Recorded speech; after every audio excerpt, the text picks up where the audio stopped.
Sunday Q&A. It's been a while since I've done one of these. I keep saying that because I've been wanting to do these more frequently, but it always ends up that I get really busy on Sunday and then I don't do a Sunday Q&A. So what I've been doing for the past week has been working on the charger, getting a bunch of stuff designed with the oil pan. I bought a Moroso oil pan, which I probably shouldn't have bought now that I think about it. And I had to 100% redesign it. So I should have just started off from scratch and it would have saved me like $1,500. But I spent like $1,500 on an oil pan flange. So we'll have the oil pan. I'm going to send everything off to Send tomorrow. And they're going to, by the end of the week, I should have all the pieces. The oil pan should get busted out. And then I could get the subframe powder coated, get the drivetrain bolted in the charger. Still don't have the drive shafts. I talked to the guy I talked to the guy Wednesday. He's like, I should have them out Friday.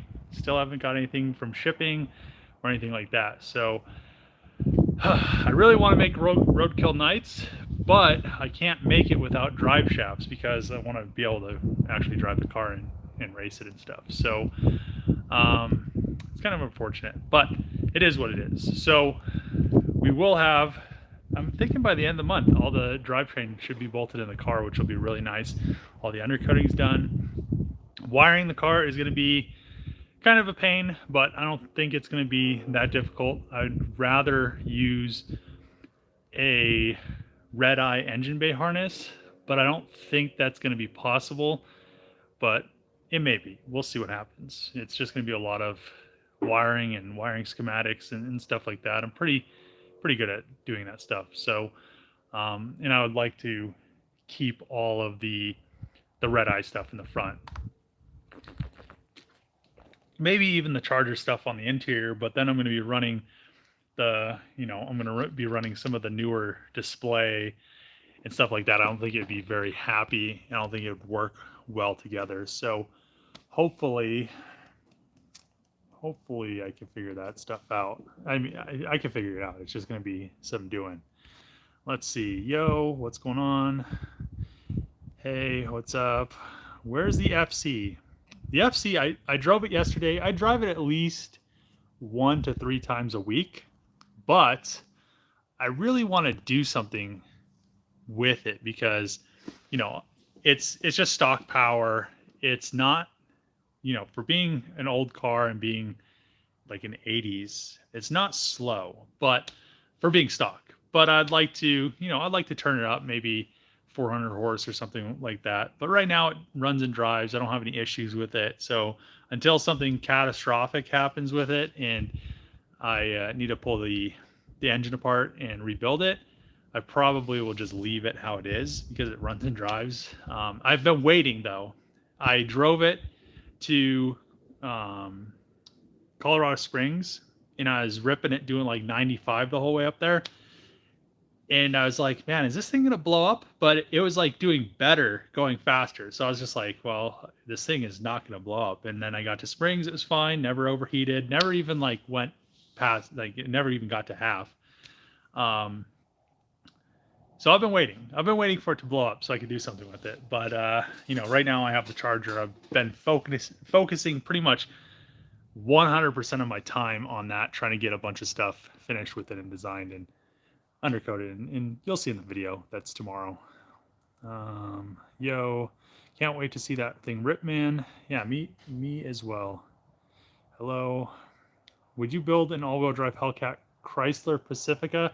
Probably not. So the issue, my friend Chris had a Pacifica van, and I looked into, because the guy that did the renderings of the Hellcat Pacifica reached out to me. He's like, hey man, you should like whip one of these up. And I was like, it's not as simple as just whipping it up from a render. So I looked at my friend Chris's, and to me, how the Pacifica is set up, there's no way to get a Hellcat engine in there without having the Hellcat engine, as far in as the dash would be. So the Pacifica has a pretty large dash, but it has a small, really, really small engine bay. To get all the coolers, to get all that stuff in the front of a Pacifica, you know, it's going to be very interesting. I know Tavares has been tackling it. Haven't seen any progress. I don't know where it is with that, but you know, I just looked at it and I was like, there's not enough room. It would have to be, you know, a bunch of stuff would have to be cut up. The whole dash assembly would have to be changed, and the firewall would have to be moved back, like I think probably like a foot or two. And you know, you'd have to make a trans tunnel. You couldn't have all that Pacifica, you know, how it's all open right there and stuff. But you know, it is what it is. So I ended up not doing the Pacifica Hellcat. Can you please describe what? Describe what kind of drivetrain you will use. I'm just using the Trackhawk drivetrain, so it's all-wheel drive. Good afternoon from Florida. What's going on? Is the 392 Magnum for sale? Actually, the 392 Magnum doesn't have an engine or tranny or wiring or any of that stuff in it. I need to get a red-eye swap and stick it in there. So I still have the subframes. I still have the rear scat pack diff, which is the desirable one because it's the it's the 290. What was the gear ratio on it? It's whatever. It's 392 or something like that. I think it's close to 4. I'd have to look at the top of it. It's in the car, so I don't remember. But you know, I want to revamp that. I have the hood for the Charger right here because I have a red-eye hood that I'm going to paint for it. So I'll probably facelift that Magnum, put a red-eye swap in it, but then at that point I'd probably want a red-eye hood on it too. So I don't know what I'm ever going to use this red-eye hood for. Maybe I'll put this red-eye hood or this Hellcat hood on the other Magnum, the other 08, and then I could just put like a, you know, Hellcat swap or something. I'm not sure yet. I'll have to figure it out. But yeah, no drivetrain in it right now. I would build one if, you know, I've advertised it a few times if somebody wanted to have the funds, but nobody ever does. I mean, you have to have a Magnum, have like a newer Charger Hellcat, and then, you know, my fee is like 10 grand to swap everything over and have it all working and all the interior and stuff. So that doesn't include like repainting a car or anything like that. But you know, nobody wants to do it. I mean, Hellcats are really expensive right now. I'm foreseeing them coming down at the auctions since everything's starting to come down, which is really nice because a wrecked Hellcat shouldn't be worth $50,000 or $60,000. They're like, you know, wrecked. They should be worth what the engine's worth, which is like 15 to like 20.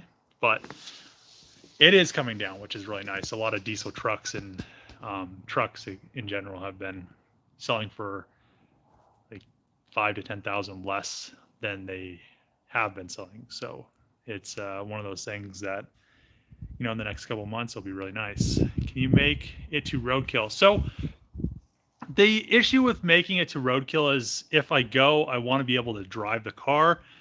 If the guy doesn't give me the drive shafts, I won't be able to drive the car, and I really don't want to be pushing the car around, which even if I just got the rear drive shaft, you know, I could take it in a trailer and then just, you know, take it. But, you know, it'd move under its own power, but it wouldn't be all-wheel drive. It'd have the axles and all that stuff, but it just wouldn't have a front drive shaft. But I don't want to take it there, have to push it around. Nobody's really going to care if it doesn't run and drive. And, you know, that's the story of what's happening right now is I pretty much have everything else finished, just don't have the drive shafts. I should have the oil pan done by the end of the week, hopefully, and then I could get the subframe powder coated. It'll be pretty quick after that. So just all this fabrication stuff takes a really long time. I still have to make the fuel tank, but to make it to Roadkill, I would just throw like a fuel cell, like a 10-gallon fuel cell in the back of the car, run the fuel line out through there's like a hole in the floor of the underneath the, in like the trunk area, and I could just run it up to the front and have all the standalone fuel system. But at this point, I don't know. It's getting really close.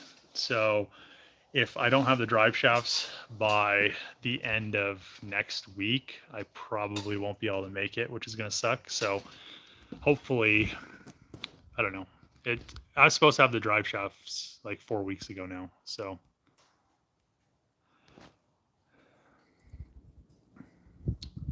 let's see. Good morning from Tacoma. What's going on? Tacoma, Washington. I need to pick something up in Tacoma still. Are you going to use a new or used engine? It's just going to be used for now. Then I'll build the 426 and do the built transmission. So I just want to be able to drive it for the time being until all that stuff's done. Because everything's so back ordered, it's not even worth trying to get the 426 built right now. I have the ARPs, I have some other parts for it, but it's just one of those things where if I try to have an engine built now and the transmission, it'd probably be like 8 months. But I feel like if I wait in like 4 months, that nobody's gonna have money, so they're gonna need money because they won't have all these people trying to buy all this stuff. And then, which I think really started to slow down. But then I could be like, well, here's 25 grand, build me an engine, and I could have it probably like in a week. So and then I don't have to wait 8 months. I could wait like 4 months. But we'll see what happens. How am I doing today? I'm doing pretty good. Just messing with the charger, messing with trying to get some designs for the fuel tank. I was supposed to have a company come out here, what was it, like 2.5 weeks ago, to 3D scan the bottom. I was gonna pay them to 3D scan like it's like $120 or $200 an hour to 3D scan the bottom of the charger. They never called. They haven't updated me, and they never showed up. They're supposed to come Monday, like 2.5 weeks ago, and they never did. So I don't know. I guess they don't need money. So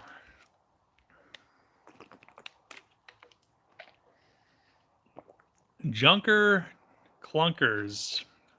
What's the best way to get people to know your channel exists? I'm trying to grow my channel. I've got a lot of awesome content, but getting people is hard. So the issue with YouTube and a lot of social media platforms is if you don't have the views, they're not really going to allocate any views to you unless you do something, like even Whistling Diesel. I guess, I didn't know this, but he came to YouTube with like a huge Instagram following. So it kind of ramped everything up because he would post stuff on Instagram and then people would want to watch the videos. But if you don't have a following already, it's almost impossible. And it's really hard transferring followers across the platforms. So, I have like 70 something thousand on TikTok, but I doubt even 1,000 of those people watch my YouTube videos. And it's funny because on Instagram, I have like 13,000 followers, but I'm pretty sure probably like it was like 1,000 people or something from Instagram only watch my videos on YouTube. But if all those people watched all the videos, then it'd ramp them up. And I have a lot of cool projects as well, but most of the time YouTube, it's funny because I can tell when I post a charger video, YouTube recommends my charger videos to my subscribers. But if I post anything else, anything at all my other, I'd say they're pretty decent builds. I mean, the Supra isn't that cool because it hasn't, in the Pulsar really hasn't come that far, but the FD, all this custom stuff I designed on it, those videos maybe got 5,000 views. The Grand Prix is pretty cool. The GTO, I would say, is a pretty decent car, and I'd say it should get at least 20,000 views a video, but it gets like 5,000. So And then, Charger videos come out and they'll get like 400,000, 100,000, 50,000, et cetera, et cetera. So it's just one of those things where YouTube just controls who sees what you post, and they don't recommend a lot of your videos to, you have subscribers, they click that they want to watch your videos, but then they don't show your videos to your subscribers. So I don't understand it. So then it's like not pushing. It says like, what does it say? Your subscribers are less interested in this video, but I'm like, I know you're not showing my subscribers the video or they'd watch it. So I don't know. It's a weird thing. So it's definitely not easy. A lot of people are like, well, all you do is, you work on cars and you do YouTube, you like don't have a job. It's like, I would rather, at this point, I like and love building my cars, but I could do that even if I was an engineer for a company. I'd still have enough money to do it. So I wouldn't have the time to do it as much. But yeah, people are like, oh, you do that, so you don't really work. But I work more doing YouTube than I ever had to work in a job. It's but I get to do whatever I want when I want, which most of the times editing videos and working on projects and stuff like that. So it's just weird. You just have to kind of, I guess, do something that's new, which is very hard, or unique, or something like just doing, I don't know. A lot of people start off YouTube with like, I'm going to do how-to videos or something like that. It's not gonna go anywhere. So, or if you do, you're lucky. So, especially like channels like Goon Squad, they got very lucky with how YouTube algorithm took their channel. And so, so did, I know a couple other channels that got pretty lucky because, like the end of the Haggard Garage era boosted their channel because they were almost doing like the same thing. So right now, I would say if you're going to start a channel, I'm pretty sure since Whistling Diesel hasn't posted a video for like a month or so, he probably went to jail. So if somebody came into that space that is, people are missing, Whistling Diesel just wrecking stuff, they could pick up on his content and, their channel would blow up probably. But I don't want to do that. So I have this whole junkyard of stuff that I could destroy, but I'd rather not. Since the 5 spokes won't fit, did you find wheels?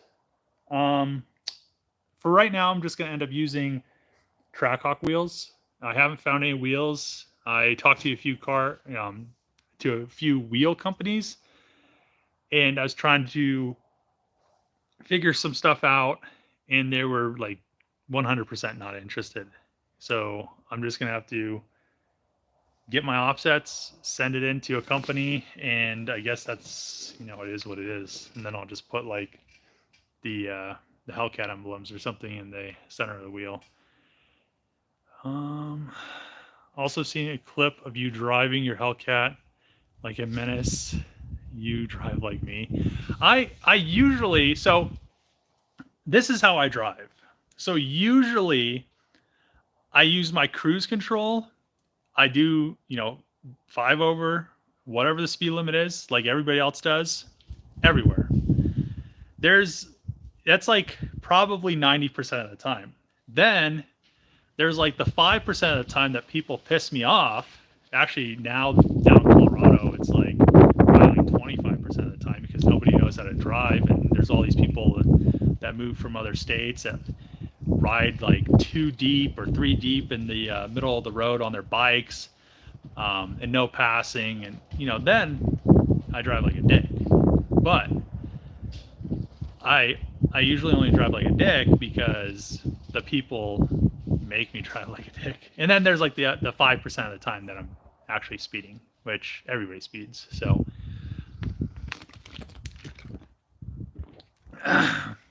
yeah. That's pretty much. I feel like most people that know how to drive, that's how they probably drive.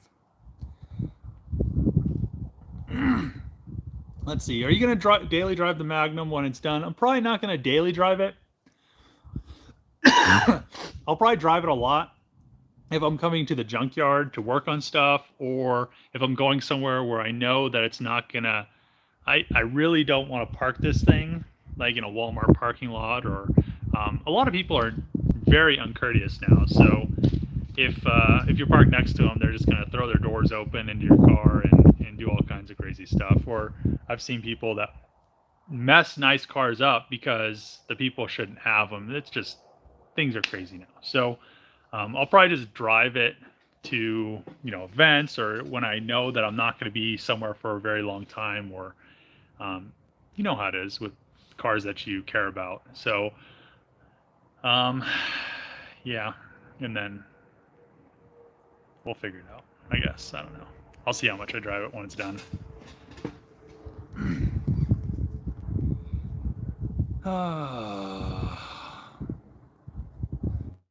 What about LS swapping my 98 E39? I mean, they make swap kits. They're not very difficult to get in there.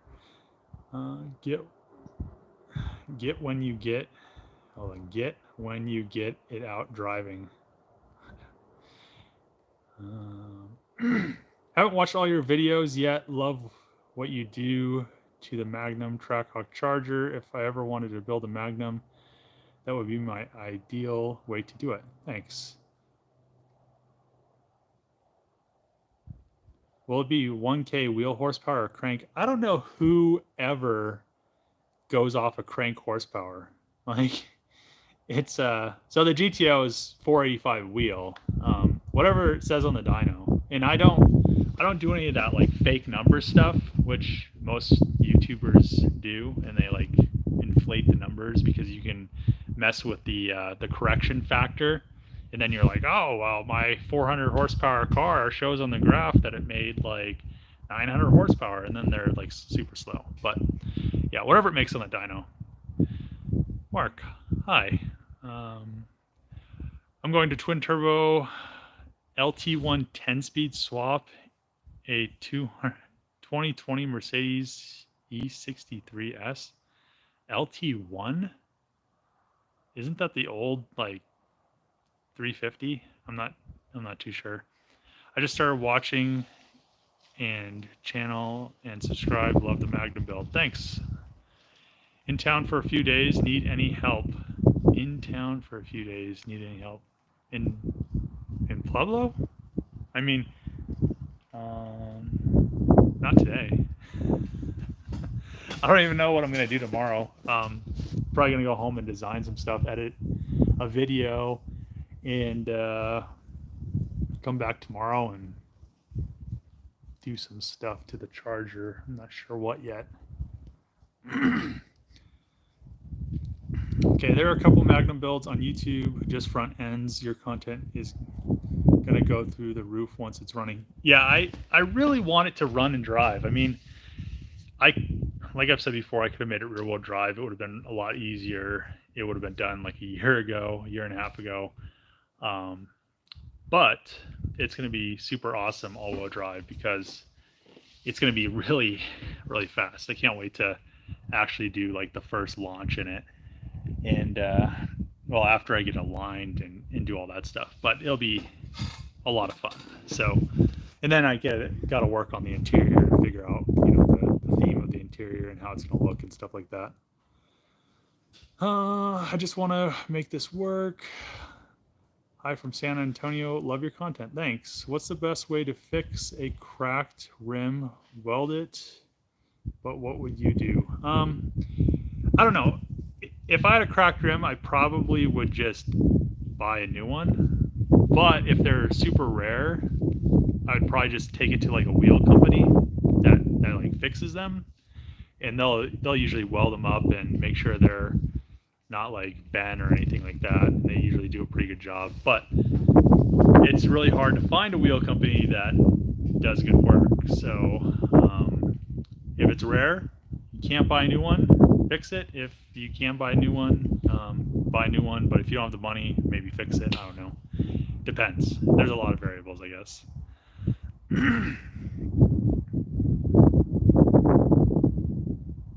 No name nationals builds are big right now.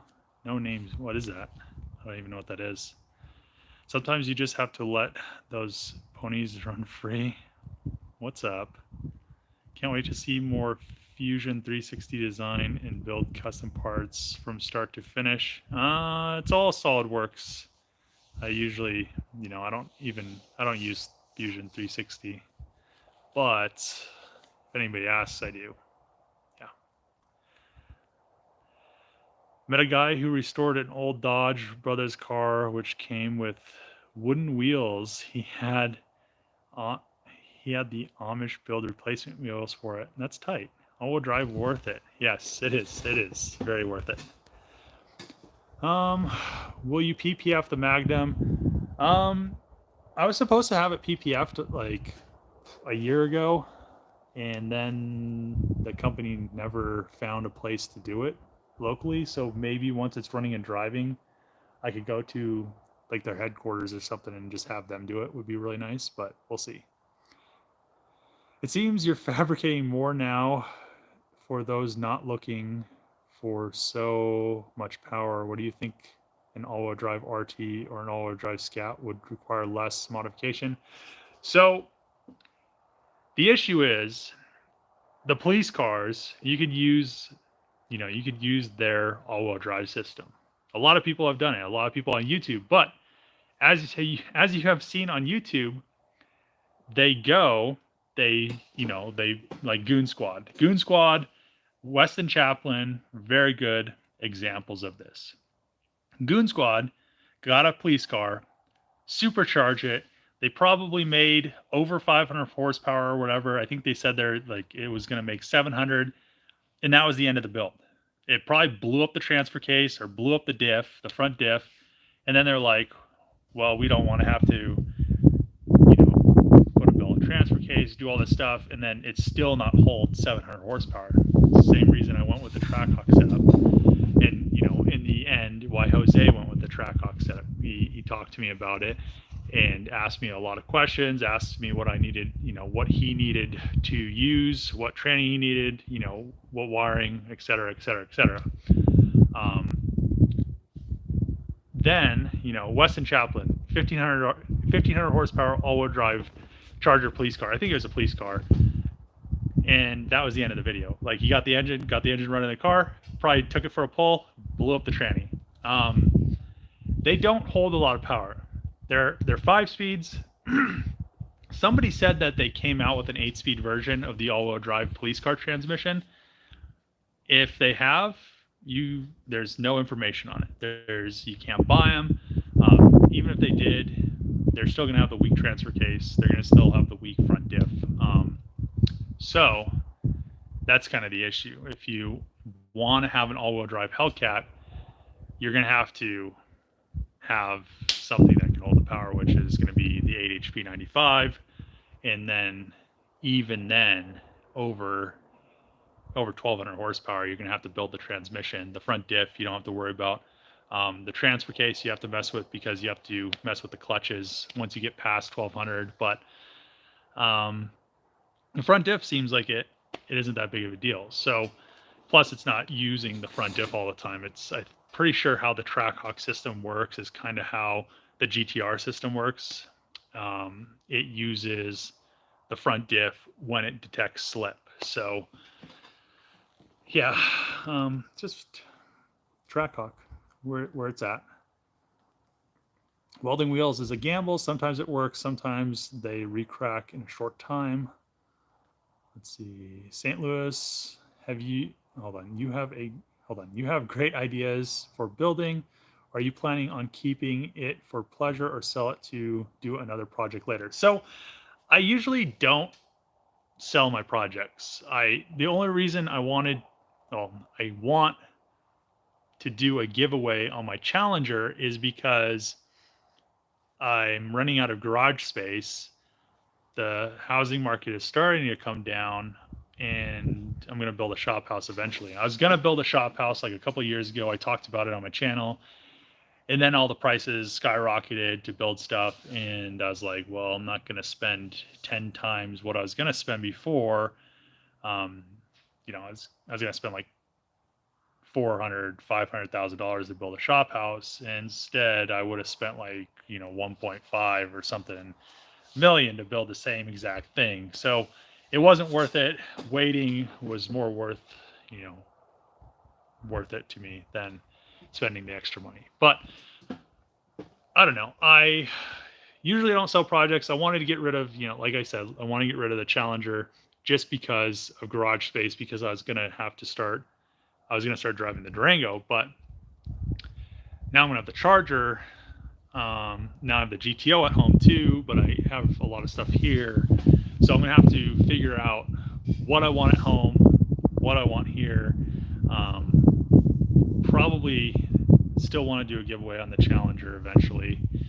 It seemed like a lot of people were interested, but need to figure out all like the logistics and stuff like that. But we'll figure it out. But no, I really don't think, unless somebody offers me like $1 million or something, you know, I said 650 before, you know, 650 to $1 million or something like that for the Charger, I'd probably sell it, but nobody's going to offer me that. So I'm probably just going to end up keeping it like I do everything else. So that's kind of the explanation, I guess. That works. But no, I'll build another project. I have all these other things that I want to finish up. Okay, what happened with your pitch with Dodge to work with them in the future? I'm not exactly sure what's going on with Dodge. I guess somebody at Dodge does not like me. I'm not exactly sure why, but and I'm not actually sure if that's the case, but it seems like that's what the case is, because there has been a lot of Dodge stuff, and they have to know about the Charger build. They have to know about my old Magnum build, because the videos have a lot of views. A lot of people have shared it with Dodge. I know people that have commented on my videos, you know, have said they worked at corporate at Dodge and they know about the videos. So I'm guessing there's something weird going on that they don't like about, you know, something I'm doing. But, you know, it is what it is. I really don't care. At this point, I'd rather do what I'm doing than appease to Dodge that's going to all electric muscle cars, which is comical. So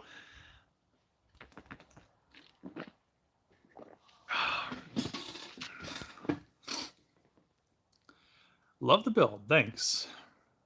Go Hellcat, make this a true 101. Hellcat engines are not the holy grail. They barely hold 1,000 horsepower, and then they blow up.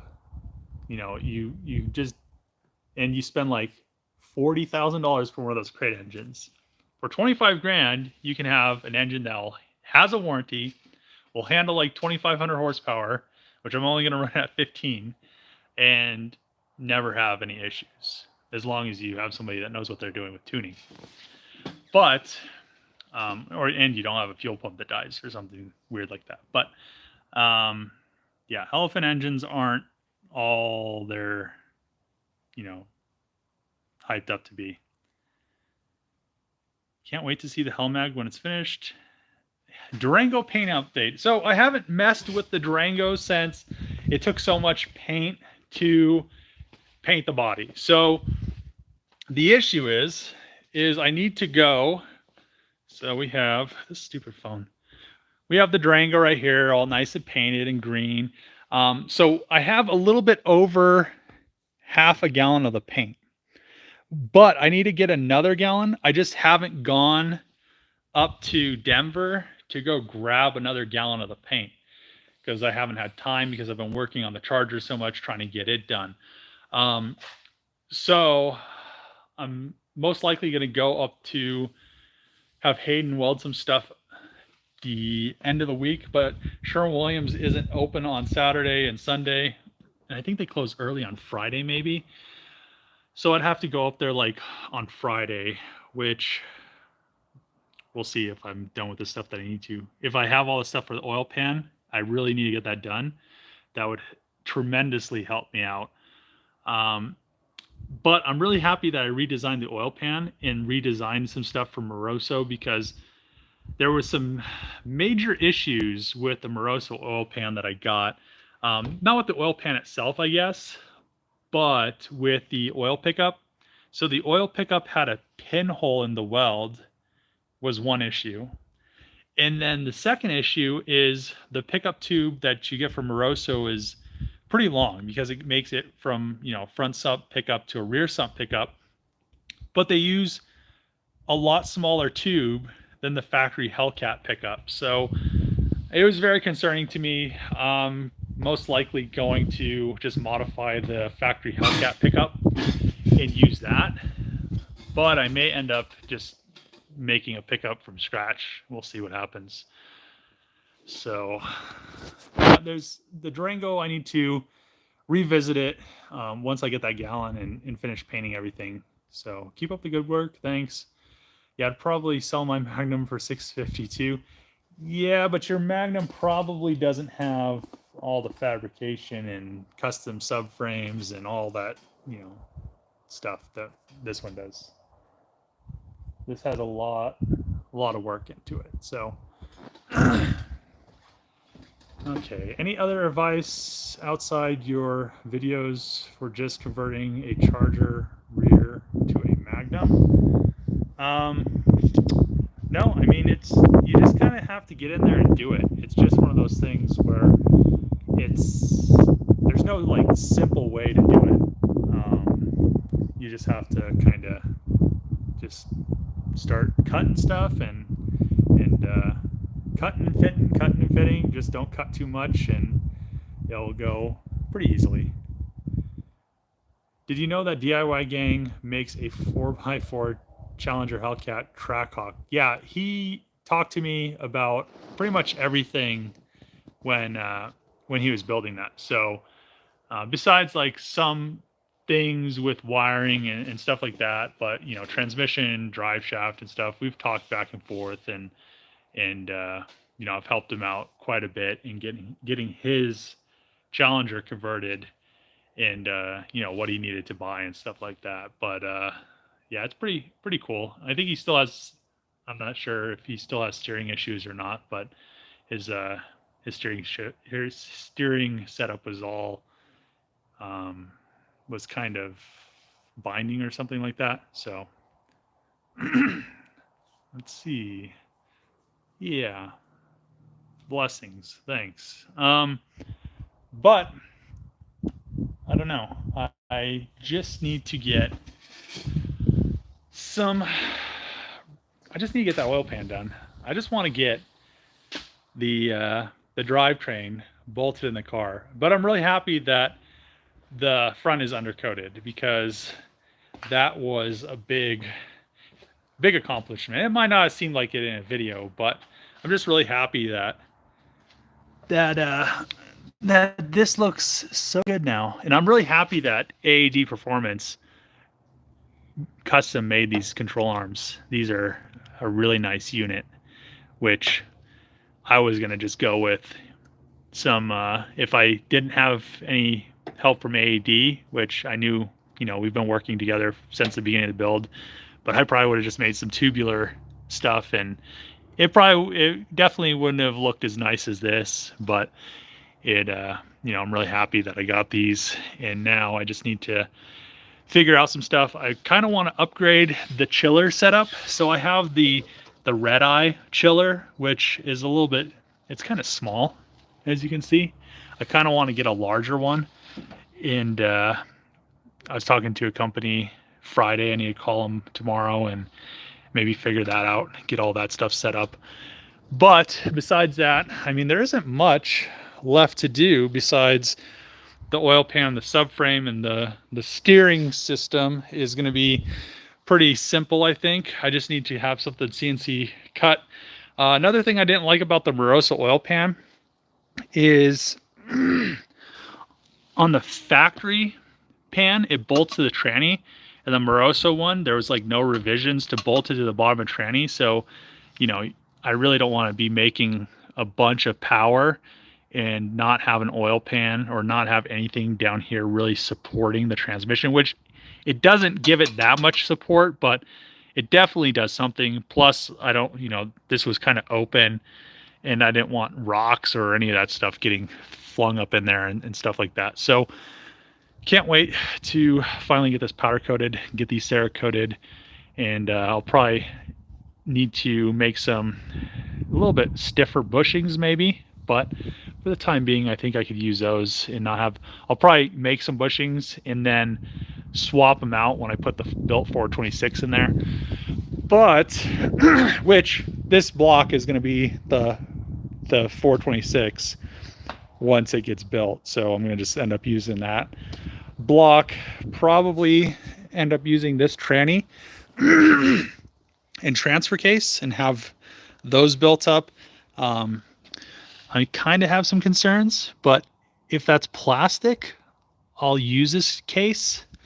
But if it's bubbled, I probably won't. So I might have to get a new case, which I don't think it actually bubbled the case on this one. Yeah, I think this case is fine. So on the SRT Grand Cherokee, it actually got hot enough to bubble the case itself, and then that little tab broke off right there. But you know, like 30,000 mile tranny right there. Look at that, look how clean it is. But I'll have to figure all of that stuff out once I get to once I get this thing running and driving and actually kind of do like a shakedown. I'm sure there's going to be some stuff. I'm really going to figure it out once I get it on an alignment rack, but I'm sure there's going to be some stuff. You know, I obviously want to do billet lower control arms to replace the tubular ones I made just so I could save some weight there. I really want to figure out how much this car weighs once it's all together, because I have been saving weight here and there. I mean, not, you know, some things not as much as others. The front and the rear subframes saved some weight compared to the factory subframe, but the roof skin was lighter. There has been like the lower control arms are a lot lighter than the factory. All the adjustable arms are a lot lighter than factory. Hopefully I can keep it around like stock Hellcat, like 4,800 pounds would be perfect. So I want to see her on the scale once it's all together and just be like, is she gonna be over 5,000 pounds or is she not? David, question for you. How's the rear wing going? So I actually have the rear wing back, and what happened with the rear wing is I sent it, UPS broke it all up. So it has all kinds of chips and stuff in it. And it actually has like this thing right here, which is broken. And on the other side, it has the same thing, a bunch of chips, which this was wrapped up very, very well.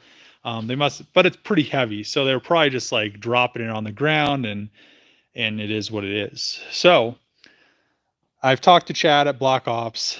What I'm going to end up doing, what he wanted me to do was he wanted me to just fix it, make a mold of it, and go from there, which probably would have been okay. I think what I'm going to end up doing, since I can't get a company to come out here and 3D scan my stuff, you can't pay a company to come out here and 3D scan my stuff, because I was going to have them 3D scan that fuel tank area. I was going to have them 3D scan that wing. But I think what I'm going to do is I'm just going to spend the $8,000, buy myself a 3D scanner, because I design and reverse engineer a whole lot of stuff all the time. It just makes sense to buy one. So then I could 3D scan the wing, throw it in SolidWorks, make it completely symmetrical, because I know I body worked it. It looks symmetrical, but I'm sure there are things that are not. So I could 3D scan it, send the send the file to Chad, make sure everything's going to fit and work well together, send the file to Chad, then he could produce a mold out of that 3D scan, and then I could finally have the wing, and then he could start producing them and selling them. It's just been a really long process because UPS messed up this wing, and then I, just sat in California for a long time. Then I got UPS back, and I just need to get 3D scanned. So I think the best bet is I'm just going to spend the money, buy a 3D scanner. Then I could maybe even offer 3D scanning services, but I'll probably just end up using the 3D scanner for just designing and reverse engineering. It probably would have been better to buy a 3D scanner when I first started this whole charger all-wheel drive swap, because then I could have just 3D scanned everything, designed everything in SolidWorks, and then sent those files out to companies, had everything CNC bent and stuff like that. So this will help me, because also if I 3D scan all the subframes and everything that I already have, I can go ahead and do that same exact thing, design everything in SolidWorks, and then I could actually have a professional product made for everything. So if there's any interest, there's been a lot of people that are like, oh, I want all-wheel drive swap my Hellcat. And then I tell them, it's probably going to be like 25 to 30 grand for all the pieces. I mean, there's 2 subframes, there's 4 lower control arms, there's 6 adjustable arms, the upper control arms, the, all the bushings, there's, the floor pan piece. I would 3D scan that floor pan, and then I just have a piece stamped out. So it'd be a lot nicer. Could be all like spot welded in, and then it'd have like that tranny mount directly right there, already spot welded in. But it'd be a ton of pieces, and then people are like, after you tell them the price, they're like, oh, well, I don't really want to convert my Hellcat. And when you tell them, most of the time when you tell them that you have to cut the floor up, they're like, oh, well, I probably don't want to cut up my $80,000 car. So yeah, so we'll figure it out. I remember watching the first video of you making this. Turned out insane. Thanks. Been watching you for a while. Thanks, I appreciate that. Plastic housing. No, the bell housing's not plastic. There's just melted plastic on it. Yeah. A further question for you then, will you be the retailer or the other company? So Black Ops Auto Works, once the wings are produced, they'll just, they'll be selling them and doing all that. So I won't have to really worry about it. Do you think a split tailgate could be done? Oh man, do you think a split tailgate could be done? Always hate having to strap the hatch trunk when moving long items. I mean, you probably could, but it would be kind of a pain. And then, I don't know, it'd be very, very interesting. Get a scanner sponsored, collab with them. It's a lot harder trying to do that. Most companies, so it's pretty funny. So most companies, I've had this happen. Most companies are very uninterested in helping content creators out, especially like if you do stuff like this. I do a lot of reverse engineering. I do a lot of engineering. I do a lot of fab building, painting. I do pretty much everything.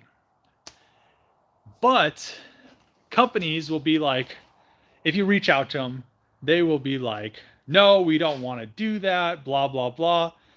But then if they see your videos, like I've had this happen, the same company I reached out to and said they didn't want to do anything with me because that's not their wheelhouse or whatever terminology they used, then reach out to me and be like, oh, well, we'll give you this if you make a video.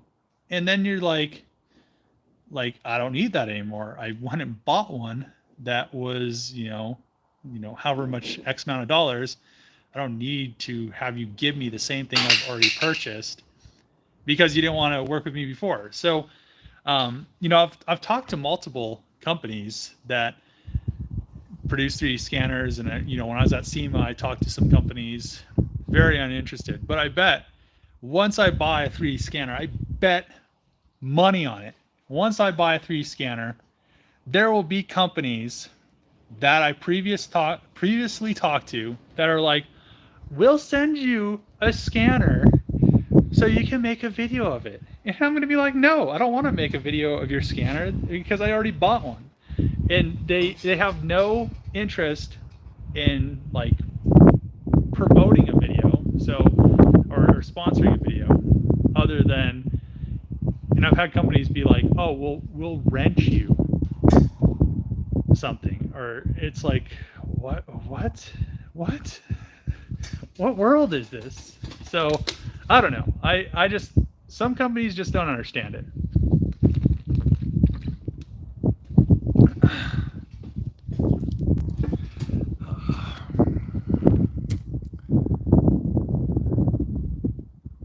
Can't remember what your choice was back in the day. Did you integrate the stoplight in the wing or not? Because I'm not really interested in getting a wing for myself. I am really interested in getting a wing for myself for my own Magnum. So I left the stoplight in the wing, but I didn't leave the squirter in there because you could just cut it and put it wherever you want. But the stoplight is the updated Trackhawk stoplight, so you would have to buy a Trackhawk stoplight for the rear wing, and it looks a lot better than the Magnum one's just like this little weird round one, and the Trackhawk one's kind of nice. So I don't know. You can use your iPhone as a scanner. I don't have an iPhone, and they're not very accurate. So I don't know.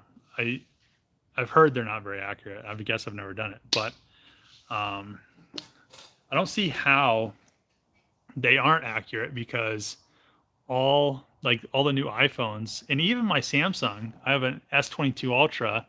It has multiple cameras. It has, I think it has an IR sensor. It has a bunch of other sensors. It's pretty much a 3D scanner. You know the distance between each camera, you know the distance in between each sensor. They should just have an app for all the phones, and it'd be super simple. But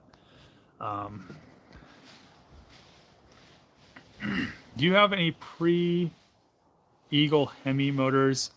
I live in Denver, so short trip for me. I don't think so. I do not. Where did you work as a mechanical engineer? So I worked as a mechanical electrical engineer for Cummins Power Generation. So I was doing like high horsepower natural gas, digester, alternative energies, a bunch of other stuff like that. I did some stuff with GE, building like a containerized train, where we had like a 60-liter engine in a 40-foot shipping container, and then another like 20-foot that had a bunch of CNG cylinders in it. So plus a bunch of radiator stuff for Google, and just a bunch of stuff. But yeah, yeah, I mean, some stuff, I guess. I've designed some stuff. Did you work in automotive? No, I didn't work in automotive as an engineer. Hey Dave, love the channel. Would you run your wagon at Bandimere when you get it done? I'm probably going to take it to Bandimere because it's only like it's like an hour and a half away or something like that. But yeah, it'll definitely go to Bandimere when it's done. What engine are you going to use in the Magnum? So for the time being, it's going to be a stock Trackhawk engine transmission, but then it's going to be upgraded. So then I like doing baselines. So I want to do factory, do a baseline, figure out what times I'm going to run, and see how it performs, etc. Then it's kind of like what I did with the GTO. I started off, we got that like tranny wasn't shifting. We got like that 17, like 8 or something, and then we got, I fixed the transmission, fixed some of the tune with Chris, and then I got like a 14.9, something like that. So now I need to mess with some more stuff, maybe put in a higher stall torque converter, maybe get some slicks, maybe get into like, maybe get into like 13s, maybe get into like the 12s, and then kind of go. I want to do the same thing with the Charger. So, I want to do stock Trackhawk, 700 horsepower, see what she runs, all-wheel drive. Should run, it should be pretty quick, just stock. Then I have all that upgraded stuff.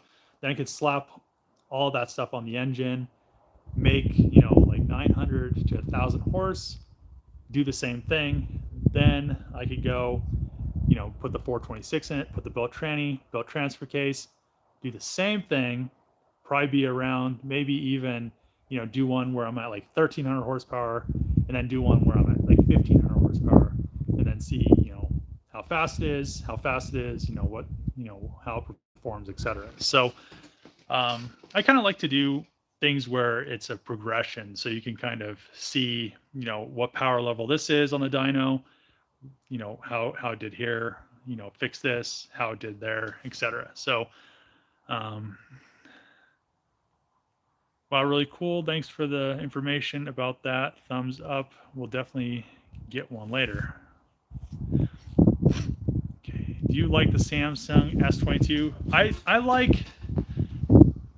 do like it. I like it a lot more. I had an iPhone for probably like 3 years, and I'll never have an iPhone again. They're just, to me, they're just like old technology. They're just so slow, and they don't have, I don't know. It's really nice to have an iPhone because I edit everything in a Mac, so transferring files is awesome. But other than that little convenience, I'll keep the Samsungs and the Androids and etc.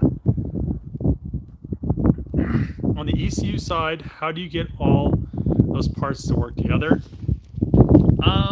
You just use a Trackhawk ECU and wiring and etc. So, sorry if it's been asked, what's the status of the Durango?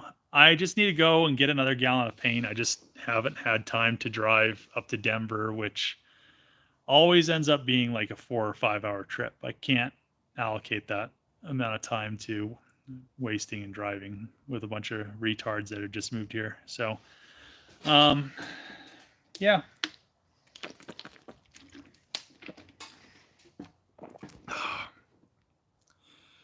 By the way, will the sockets work with OEM harness from Magnum to Trackhawk roof spoiler stoplight?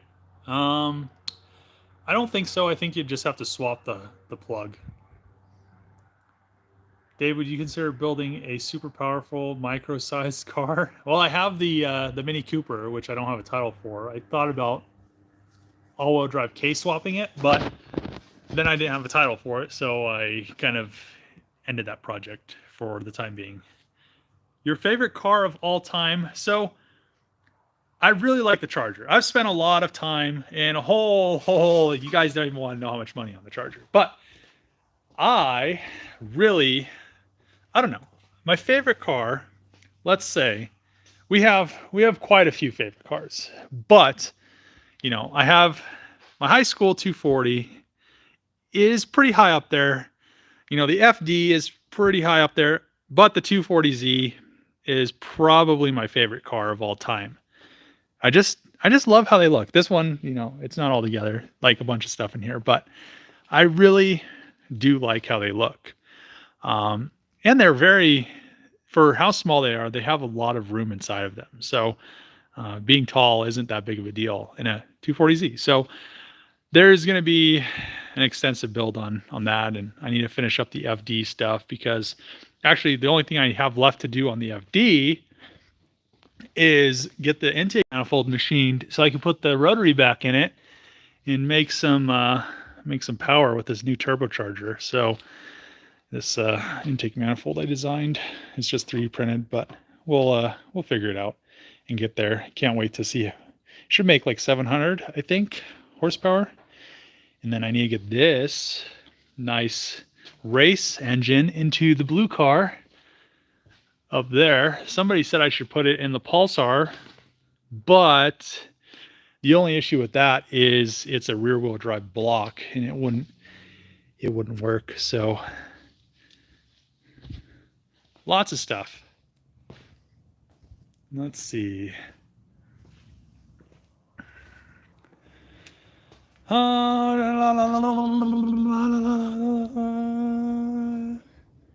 can order the paint and get it delivered. So they would ship it, and I just know how shipping companies are. I really don't want to. The paint probably now is probably like $4,000. So I really don't want to have to worry about UPS shipping paint. Let's see.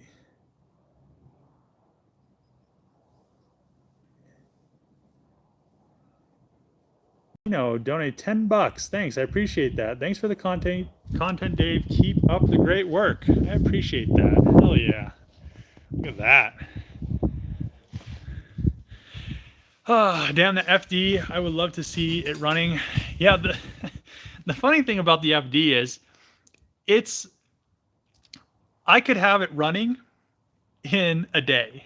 So if I stuck the old intake manifold on it, all the old, radiator and air cooler setup and all that stuff back on it, and made some new piping for the new turbocharger, and I still need to make a new exhaust out of titanium, it would, well, I could get it running in a day, but then it wouldn't have the new intake manifold and blah, blah, blah, blah. I don't know.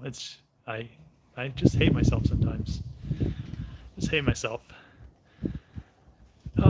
Go Dave. Go Dave, go. Thanks. Hi Dave, massive fan. Love the Charger and the Durango content, but any update on the Pulsar? So what I have been needing, so I ordered a front bumper for the Pulsar. I still haven't gone and picked it up, which I need to, but I need to order a quarter panel and I need to order a bunch of other stuff. But I need to fix some rust on the Pulsar, so I need to get, I don't know why this phone does this. It's the one thing I don't like about the phone. So I need to get this whole front. I was going to fix this rust just by patching it, but I think what I'm going to do, since I saw that somebody cut this whole thing right here for this stupid intercooler piping, I'm going to just replace this whole front wrap. I don't have to replace these. I'll drill the spot welds out from the back, replace this whole assembly, replace all this, and then not have to worry about the rust. Once that's all done, I can paint the engine bay. And, oh yeah, I also want to patch this up so it doesn't have that big hole there.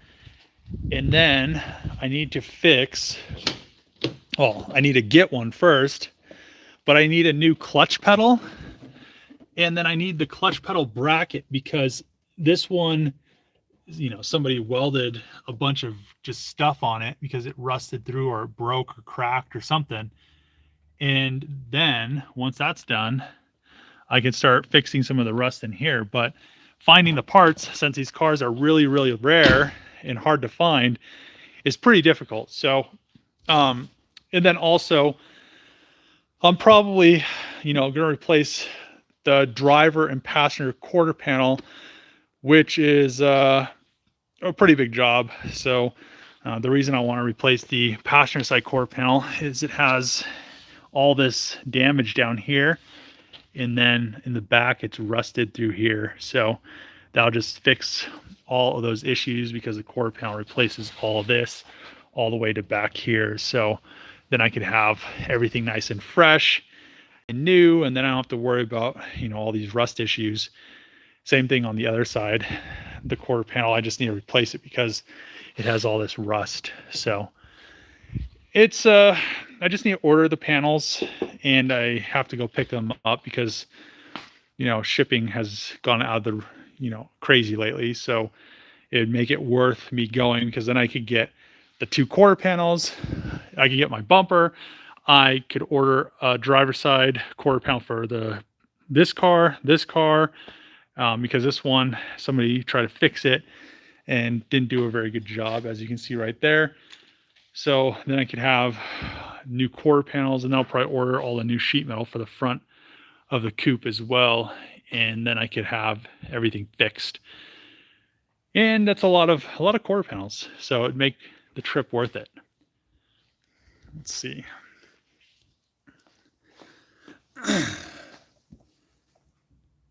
What state are you in? I'm in Colorado. What was your dream car when you were young? When I was young, so until I started driving cars, I hated cars. I hated working on cars. So my dad,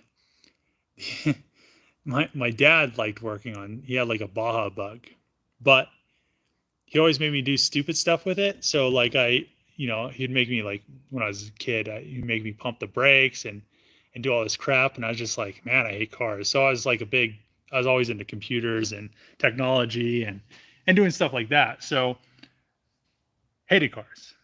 Then I got a car and started driving it. And I was like, oh man, cars are pretty dope. So I had like a piece of shit. And then I had another car. And then I got my blue coupe right there.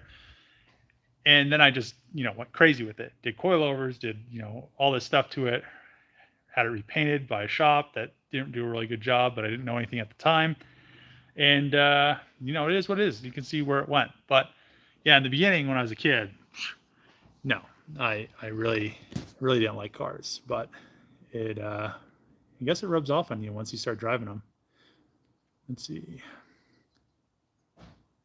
Blue Mega Beast update. I'll have a video out tomorrow. Let's see. Sell me that Chevy sign. Where the hell is the Chevy sign at?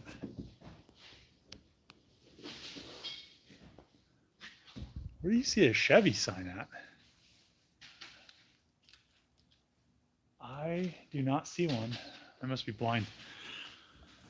Okay, so it's it's been an hour. So I'm gonna end the live stream here. I'll have a charger video out tomorrow, as long as my internet does what it's supposed to do. Charger video out tomorrow, and there's quite a bit of stuff that got done in the video, especially cutting up a Moroso oil pan, and which I probably shouldn't have cut up. I should have started from scratch. But thanks for tuning in, everybody that donated money. I appreciate it. It's always a plus when I see people donating money, because I don't expect it. But tomorrow, new video, check it out. See you guys next time.